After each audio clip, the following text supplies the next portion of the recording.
Hi hello ನಮಸ್ಕಾರ. ಇವತ್ತು ನಾನು ಮಾಡ್ತಾ ಇರೋ ರೆಸಿಪಿ ಮ್ಯಾಂಗೋ ಲಸ್ಸಿ. ಇದು ಸಮ್ಮರ್ ಸ್ಪೆಷಲ್ ಬೆಸ್ಟ್ ಡ್ರಿಂಕ್ ಅಂತಲೇ ಹೇಳ್ಬೋದು. ಹೇಗೆ ಮಾಡೋದು ಅಂತ ನೋಡೋಣ. ಫಸ್ಟ್ಗೆ ಒಂದು ಮಾವಿನ ಹಣ್ಣನ್ನು ಚೆನ್ನಾಗಿ ಚಿಕ್ಕದಾಗಿ ಕಟ್ ಮಾಡಿ ಇಟ್ಕೊಂಡಿದ್ದೀನಿ. ನಂತರ ಒಂದು ಮಿಕ್ಸಿ ಜಾರಿಗೆ ಹಾಕ್ತಾ ಇದ್ದೀನಿ. ಹಾಗೆ 1 bowl curd, half bowl milk, ಹಾಗೆ ಸಕ್ಕರೆ ಬದಲಾಗಿ ಬೆಲ್ಲನ ಹಾಕ್ತಾ ಇದ್ದೀನಿ. ಸ್ವಲ್ಪ ಏಲಕ್ಕಿ ಪೌಡರ್, ಹಾಗೆ ಚಿಕ್ಕದಾಗಿ ಕಟ್ ಮಾಡಿರೋ ಗೋಡಂಬಿ, ಬಾದಾಮಿ, ಹಾಗೆ ಕೇಸರಿ.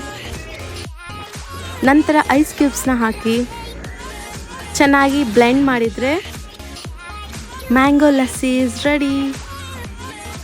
ಫೈನಲಿ ಗ್ಲಾಸ್ಗೆ ಹಾಕ್ಕೊಂಡು ಮೇಲೆ ಚಿಕ್ಕದಾಗಿ ಕಟ್ ಮಾಡಿರೋ ಬಾದಾಮಿ, ಗೋಡಂಬಿ, ಕೇಸರಿ, ಹಾಗೆ ಚಿಕ್ಕದಾಗಿ ಕಟ್ ಮಾಡಿ ಇಟ್ಕೊಂಡಿರೋ ಮಾವಿನ ಹಣ್ಣನ್ನು ಹಾಕಿ ಕುಡಿದ್ರೆ ತುಂಬಾ ಟೇಸ್ಟಿಯಾಗಿರುತ್ತೆ. ನೀವು ಒಂದ್ಸಲ ಮನೇಲಿ ಟ್ರೈ ಮಾಡಿ ಹೇಗಿದೆ ಅಂತ ಕಮೆಂಟ್ ಬಾಕ್ಸಲ್ಲಿ ತಿಳಿಸಿ. ಹಾಗೆ ನನ್ನ ಚಾನಲ್ನ ಸಬ್ಸ್ಕ್ರೈಬ್ ಮಾಡೋದನ್ನು ಮಾತ್ರ ಮರಿಬೇಡಿ. ನೆಕ್ಸ್ಟ್ ವಿಡಿಯೋಲಿ ಮತ್ತೆ ಸಿಗೋಣ. ಬಾಯ್.